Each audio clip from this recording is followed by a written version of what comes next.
देखें जी, आज सबसे पहले तो कौम को बहुत बहुत मुबारकबाद हो, क्योंकि ये जीत इमरान खान की नहीं, आपकी नहीं, मेरी नहीं, ये पूरी कौम की जीत है।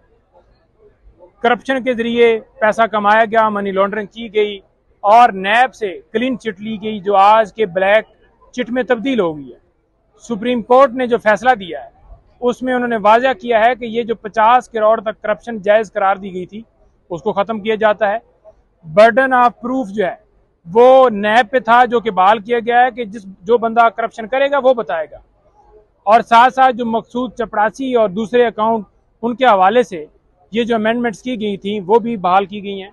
ये जो 7 दिन के अंदर अंदर सुप्रीम कोर्ट ने वाज़ा कहा है कि तमाम जो रेफरेंस डिस्पोज ऑफ किए गए, वापस भिजवाए गए, तमाम को जो है बहाल किया जाए और उसी जगह से ये शुरू होगी।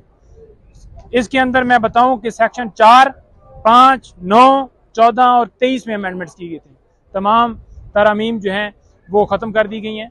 ये था कि तमाम केसेस जो हैं वो ख़त्म करवाए जाएं।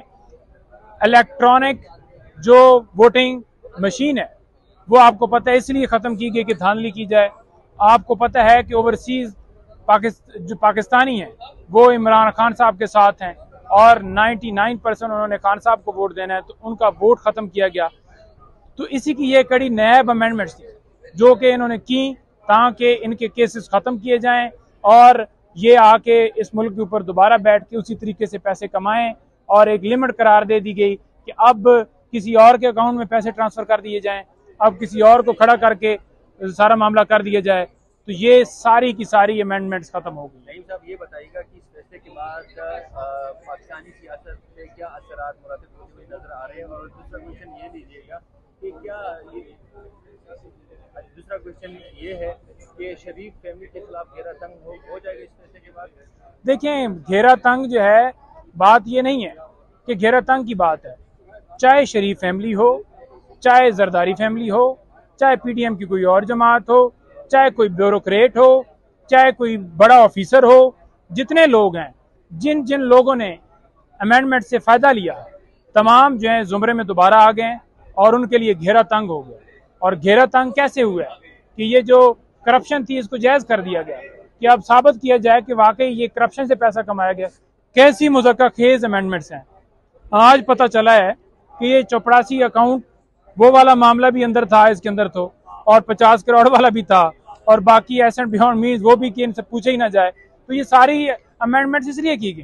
खान साहब के ऊपर जो फायदा कहते हैं, कैसे खान साहब को फायदा है? बात यह है कि जो उनके ऊपर केसेस बनाए गए हैं वो तो हैं ही 50 करोड़ से नीचे के, तो फायदा तो उनके लिए नहीं है, क्योंकि उनके ऊपर जो केसेस बनाए गए हैं वो 50 करोड़ वो तो इसके अंदर आते हैं। तो अगर उन्होंने फायदा लेना होता तो वो कहते कि ठीक है अमेंडमेंट्स ठीक है। उनको पता था 200 के करीब केसेस जो बने हैं। जब हुकूमत खत्म हुई, हमारी पहली मीटिंग हुई, खान साहब ने कहा कि अब ये लीगल जंग है और लीगल के साथ साथ सियासी जंग भी है और ये मेरे ऊपर केसेस बनाएंगे।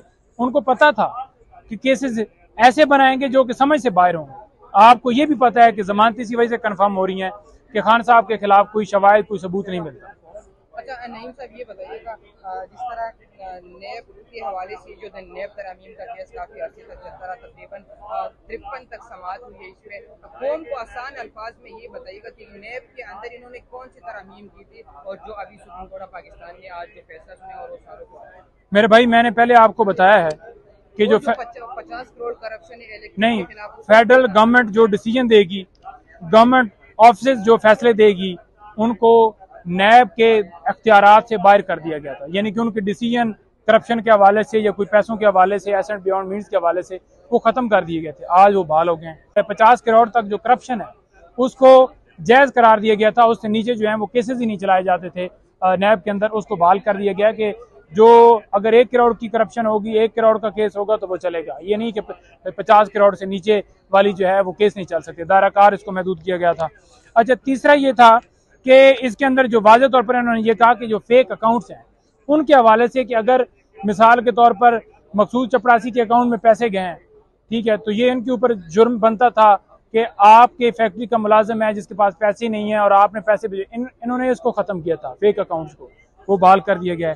फिर बर्डन ऑफ प्रूफ क्या है जी, कि अगर करप्शन मैं करता हूँ तो नैब साबित करेगा कि मैंने करप्शन कहाँ से की। अब मैंने इंटो से की, बिल्डिंग से की, फॉर एग्जांपल मैंने कोई और किसी से रिश्वत लेके की, नौकरियों के मद में मैंने पैसे लेके की, तो नैब को समटाइम नहीं पता होता कि कहाँ से ये करप्शन की। उन्होंने तो देखना है कि इसके जो एसेट्स हैं, इसकी जो इनकम के जराए हैं वो कम है, इसकी ये 2 मशीनें हैं जो मौके के ऊपर काम कर रही हैं, लेकिन इसके अकाउंट में करोड़ों रुपए पैसा कैसे है।